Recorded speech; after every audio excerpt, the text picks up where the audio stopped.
What's up YouTube? Back with another video, and today I got a layup tutorial for y'all. Layups got a pretty big rework here in 2K24, and they are really viable options now, especially for smaller guards that can't really dunk. And if you're able to get the hang of all these different layups, and if you use the right layup at the right time, you'll be able to score at the rim, even if you're a little bit contested. And you can do these layups in pretty much any mode. I've used these in Play Now a little bit, but they could work in my team, my NBA. I've also used these on the park. I personally have a 6'5" guard build that can't dunk at all, and so I rely a lot on these layups to finish at the rim. And so I'm gonna go over how to do a lot of these layups, as well as show actual in-game clips of me using these layups and the situations that I use them in. So with that being said, let's get into it.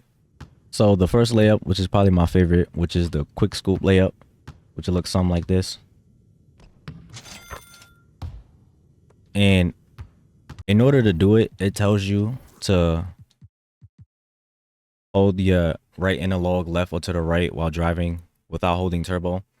But for some reason, like, I don't know if it's me, but if I'm laying the ball up with my left hand, I go diagonal down to the left instead of directly to the left. I feel like going diagonal down left, I get the scoop animations more consistently.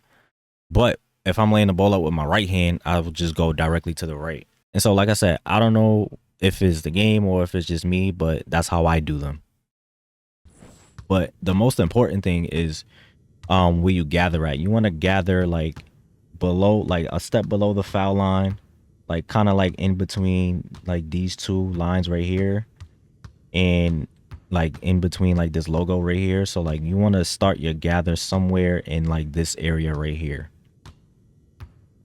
I use the quick scoops a lot in transition so I don't get chased down. So like I'll run up the court, I'll get here, and then I'll try to do a scoop, get it up off the glass before the defense can get to me.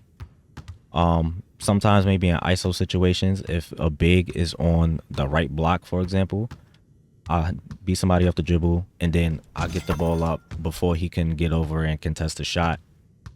And in some situations, like if they're on the same side as me, I could probably go to a quick scoop with the right hand. So I get like to the elbow, and then I'll go right on the analog to do a quick scoop with my right hand. So right here is an example of me using it in a park game. We get in transition, and I get the scoop up before the defense can get back. So if we go back, I notice this guy right here, he reaches, so he's basically out to play. But this guy and this guy, they're gonna chase me down.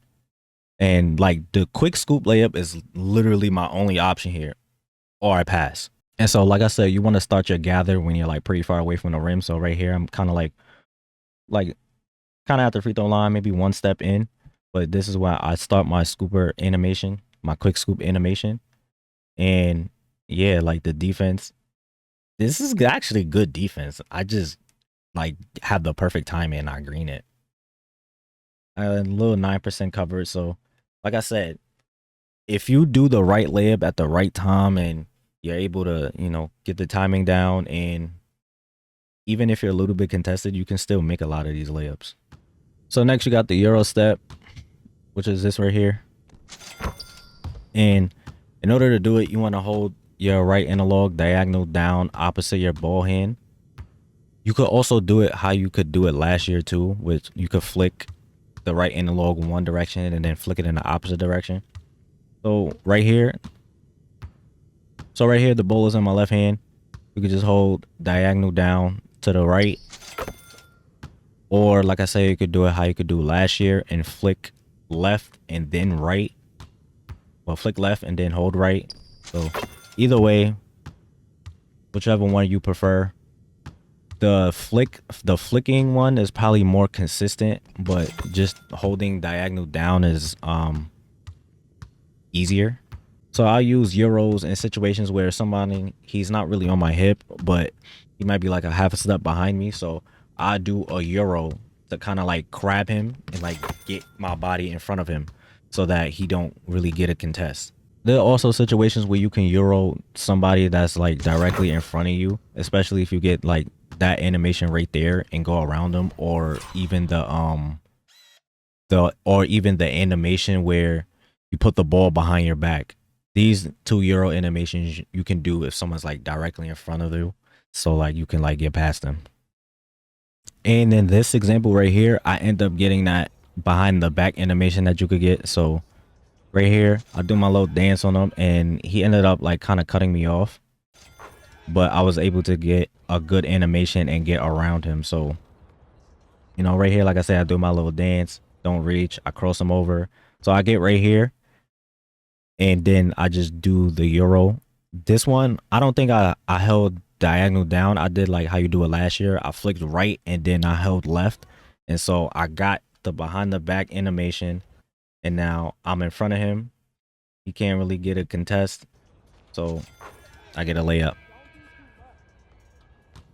And so next we got the floater, which is this right here. And in order to do that, you just want to be going towards the rim and hold down on the analog without turbo, and you'll do a floater. You want to start your floater animation like pretty far out, so you want to be like around a free throw line if you're up here, and if you're on the baseline, you want to be like somewhere in the mid range, because if you get too close, you will get blocked. So you want to start your floater animation like pretty far out, and it really doesn't do much to your green window like if you're that far out like you think it would. So you definitely want to be like somewhere around the free throw line area in order to get those floaters off. And I do floaters in situations where the big man, he's like directly under the rim, so I won't be able to get all the way to the rim. But if I like stop short, like towards, like I said, free throw line, and get my floater up, he probably won't be able to block it. So here's an example of me in practice mode practicing a play. So I call this play for Iverson, and he runs off a couple screens, and he gets the ball out here on the wing. I might be able to take the shot, but Bradley Beal closes out pretty hard, so I attack his closeout and I get past him, and I won't be able to get all the way to the rim. I might be able to do like a quick scoop if I go like this way, but I get to the free throw line and I do a floater. And so in situations like this where you beat somebody off the dribble and you could get to that free throw line area, you could get them floaters off. You could get those floaters off. Next, we got the hop step, which is this right here. And in order to do it, you can do it like how you do a euro, hold diagonal down, left or right, depending on the direction you want to hop in. But with the euro, you don't hold turbo. But with the hop step, you hold turbo. So you just hold turbo. If you could dunk, then you could do hop step dunks. But if your player can't dunk, they'll just do a layup. Or you could tap X or square, depending on what system you on. Me personally, sometimes, a lot of times, I find myself just tapping X, and you want to point your left analog either to the left or to the right, depending on the direction you're hopping into, just to, you know, make it a little more consistent.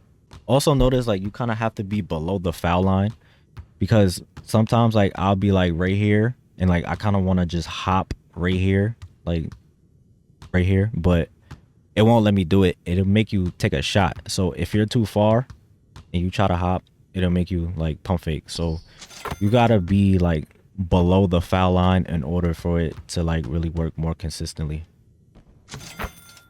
And I like using hop steps if I want to change direction. So like if I'm going here, then I would just like hop a little bit to the right instead of like going straight with my left hand. Or if I notice like a gap in the defense, so like if somebody's like in the middle of the free throw line, and if somebody's on the left block, I could get to like right here and then like hop and get a layup. So here's an example of me using a hop step in the park.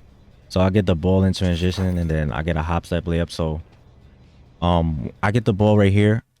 He thinks I'm going right, and he probably thinks I'm gonna just like try to take it up with my right hand. So he starts moving that way, but I use the hop step to change direction and go back middle. And look at the amount of separation that I create right here.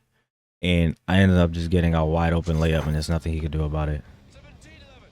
Next, we got the bully type layups. So if you have a player that has Bulldozer and you have the strength advantage on someone, you can basically just move them out the way.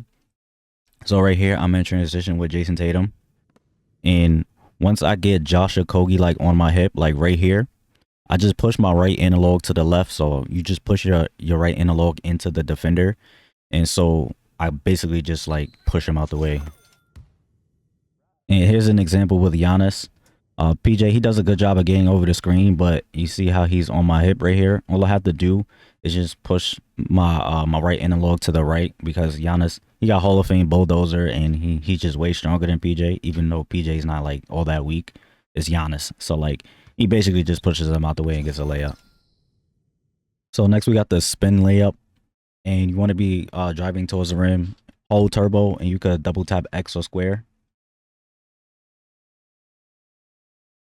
You can also rotate the right analog. So right here, the ball is in my left hand, and I'm gonna, go towards the rim and then start from left. So 9 o'clock, and then go counterclockwise.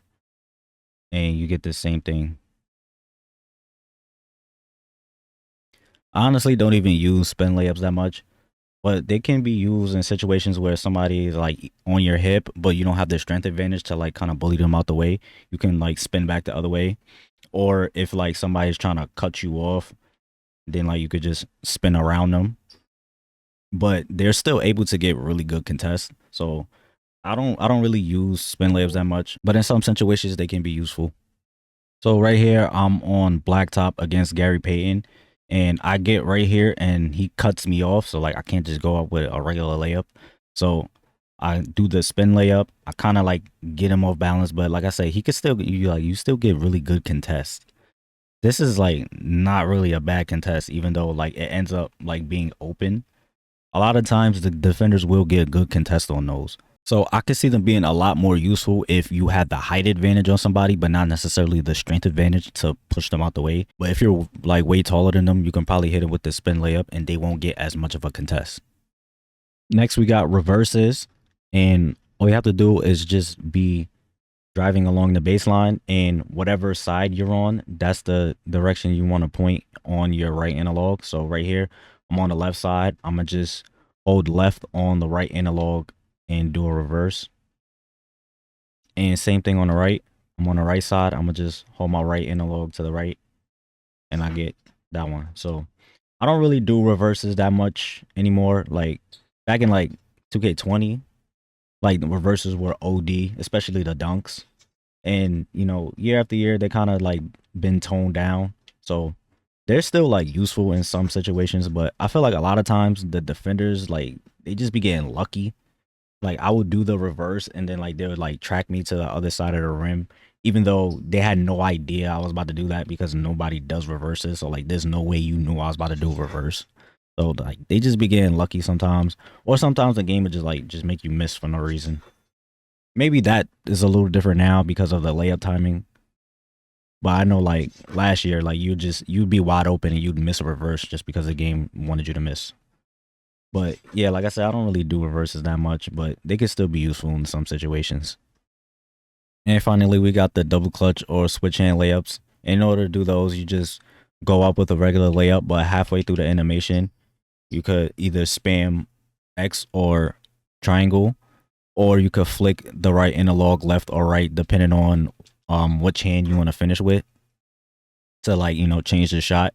And I don't really do these that much neither, but in some situations they can be useful. Like I've seen like people go up with something and they're about to get blocked or like really contested, and so like they'll just switch in midair. And I've seen people make some crazy shots with this. And you can also do it to try to foul bait people. If you see somebody jump, you could like switch the shot midair and possibly draw a foul. But yeah, a lot of times if you go up with something, no matter how much you spam it, it'll just like make you do whatever animation that it gave you. And yeah, like I said, I don't really do these that much neither, but they can be useful sometimes. So that's pretty much it for the video, and I'm really liking the new layup system. It makes layups not only usable but also really fun.